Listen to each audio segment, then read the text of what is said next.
Hello student, welcome to Zoom class. I hope all are good. इस lecture series में हम polity के previous year के questions को एनालिसिस करने वाले हैं। इसके पहले पॉलिटी का डिटेल स्ट्रैटेजी का एक लेक्चर मैंने पहले अपलोड कर दिया है, आप उसे जाके देख लीजिए, उसके बाद इस वीडियो को देखिए। तो इस पर्टिकुलर लेक्चर में हम पॉलिटी के प्रीवियस ईयर 2017, 18 और 19 इन 3 सालों का क्वेश्चंस को एनालिसिस करने वाले हैं। राइट, आप सभी को पता होगा कि प्रीवियस ईयर के क्वेश्चंस को जब हम एनालिसिस करते हैं तो आगे की स्टडी और बेहतरीन होती है।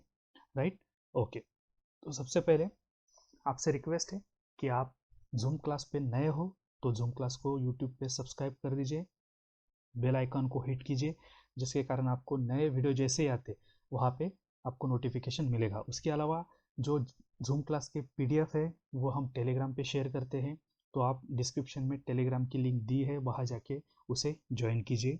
उसके बाद इंस्टाग्राम और फेसबुक, वहाँ पे भी आप हमारे पेज को मतलब विजिट कर सकते हैं। ओके, तो चलो बढ़ते हैं और फर्स्ट क्वेश्चन से स्टार्ट करते हैं। राइट, तो CAPF 2017 का फर्स्ट क्वेश्चन था सेंट्रल विजिलेंस कमीशन के ऊपर। Question is the central vigilance commission was set up on the recommendation of. एक आपको इंस्ट्रक्शन देता हूँ मैं कि आप नोटबुक और पेन साथ में लेके बैठे। इसके कारण क्यों मैं ऐसा क्यों बोल रहा हूँ, क्योंकि आंसर बताते वक्त मैं ऐसे कुछ पॉइंट बताऊंगा जो आपके लिए बहुत ही इंपॉर्टेंट होने वाले। आप जस्ट रनिंग नोट के तहत उसे नोट डाउन कर लीजिए, आपको एग्जाम में वो बहुत ही उपयुक्त रहेंगे। आप एग्जाम को जाने से पहले उसे रिवाइज कर सकते हो। Right, okay. तो क्वेश्चन आपने पढ़ लिया। First option is first administrative reform commission, B Gorwala committee, C Kripalani committee, D Santhanam committee. आप वीडियो को पॉज कीजिए, उस पर सोचिए, उसका आंसर दीजिए। ओके, मैं इसका आंसर अभी दे रहा हूँ। इसका आंसर है option number D, D for Delhi, Santhanam committee. Okay, तो CVC क्या है, सबसे पहले ये समझने की ज़रूरत है। तो CVC it's a central vigilance commission, जो सेंटर के गवर्नमेंट के एम्प्लॉयज़ पे करप्शन को लेकर विजिलेंस करता है। सिंपल सा, सिंपल बातें ध्यान में रखनी। इसका एस्टेब्लिशमेंट कब हुआ था? 1964। किस कमीशन के तहत? संथानम कमेटी के तहत इसका रिकमेंडेशन किया था। राइट, अब उसके आगे जाके एक इम्पोर्टेंट बात, ये जो कमीशन है इसको स्टैट्यूटरी का दर्जा कब मिला या नहीं। तो it is a statutory body, मतलब 2003 में इसे डिक्लेयर किया गया था। तो याद रखना, 1964 एस्टेब्लिशमेंट, संथानम कमेटी का रिकमेंडेशन, 2003 में स्टैट्यूटरी बॉडी। राइट, इसका काम मैंने आपको पहले बता दिया है। ओके, और किस एक्ट के तहत ये काम करता है? तो एक्ट ऑफ 1988 बहुसदस्यीय कमेटी है, और इसके जो अध्यक्ष या 2 अतिरिक्त सदस्य होते हैं उनकी जो उनको कौन सेलेक्ट करता है। राइट, तो सबसे पहले उसमें होते हैं prime minister, home minister, Lok Sabha के अपोजिशन लीडर। ये 4-5 पॉइंट आपने नोट कर लिए होंगे। राइट, तो इसका आंसर है डी। ओके, तो अब मूव करते next question. Next question is about the 9th schedule was added to the Constitution of India by the amendment। अब कौन से amendment? A 14, B first, C 93rd, D 99th। Okay, तो polity का study करते वक्त हमें ये बात ध्यान में रखनी है कि अमेंडमेंट्स, इंपॉर्टेंट अमेंडमेंट्स, उसका भी मैं एक लेक्चर बनाऊंगा, उसमें इंपॉर्टेंट अमेंडमेंट्स को मैं डिस्कस करूंगा। Don't worry about it. Okay, तो अभी ध्यान दीजिए, आप पॉज करिए, आंसर सोचिए। ओके, मैं यहाँ पे आंसर बता रहा हूँ, इसका आंसर है B. Answer is B. Okay, first amendment. अब इसमें कुछ 3 पॉइंट आपको ध्यान रखना है। सबसे पहले 9th शेड्यूल किससे रिलेटेड है? तो 9th schedule is related to land reform. 9th schedule कौन से आर्टिकल से रिलेटेड है? तो 9th schedule is related to article 31B। Okay, और ये 9th शेड्यूल या फर्स्ट अमेंडमेंट कब लागू किया गया? तो लागू किया गया 1951। 3 पॉइंट आपने नोट डाउन कर लिए। ओके, चलो मूव करते हैं नेक्स्ट क्वेश्चन पे। ओके, तो यहाँ पे 13th, मतलब ये जो थर्ड क्वेश्चन है इसमें क्रीमी से लेके ये क्वेश्चन पूछा गया है। Right, which one of the following cases in the supreme court of India deal with the issue of creamy layer among the backward classes. तो अगर आप पॉलिटी पढ़ते हैं या आपने प्रधानमंत्री की सीरीज देखी है या कोई मतलब पॉलिटी से रिलेटेड आप कुछ चीज़ें जानते हो तो आपको ये केस याद आता होगा। तो ये सबसे फेमस केस है Indira Sahni versus union of India. अगर आप रेगुलर न्यूज़पेपर रीड करते हो, हिस्ट्री के बुक्स पढ़ते हो या पॉलिटी आपने अच्छे से पढ़ा है तो आपको ये आपको याद होगा, राइट। अब इंदिरा साहनी केस मतलब क्या, क्रीमिलेयर का मीनिंग आपको समझना होगा सबसे पहले। तो क्रीम मतलब होता है ना केक के ऊपर जो क्रीम होता है, दैट इज़ द इम्पोर्टेंट, मतलब वो खाने के लिए सब उत्सुक होते हैं। तो क्रीम जो होता है उसको उस रिलेटेड ये क्रीमिलेयर वर्ड लाया गया है।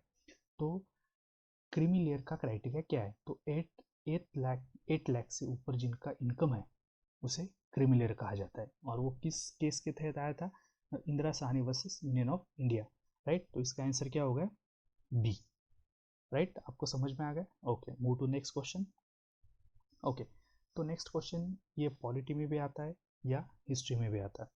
तो next question is regarding Cripps mission. Which one of the following statement about Cripps mission is not correct. यहाँ पे ध्यान देने वाली सबसे इंपॉर्टेंट बात है कि यहाँ पे पूछा है विच one of the following is not correct. यहाँ पे कैपिटल में वहाँ पे दिया है, उस पे ध्यान रखना है हमेशा। ओके, चलो तो ऑप्शन पढ़ते हैं। इन मार्च 1942 Cripps persuaded war cabinet to agree to a draft declaration. B. Jawaharlal Nehru and Sardar Patel represented Congress to negotiate with the mission. C. The mission offered dominant status after the war.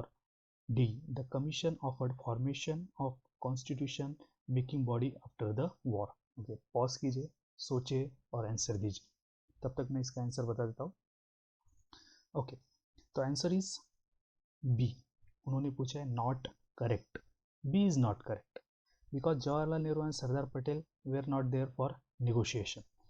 Okay, अब इसके बारे में मैं एक chronology बता रहा हूँ जिसे आप नोट डाउन कीजिए।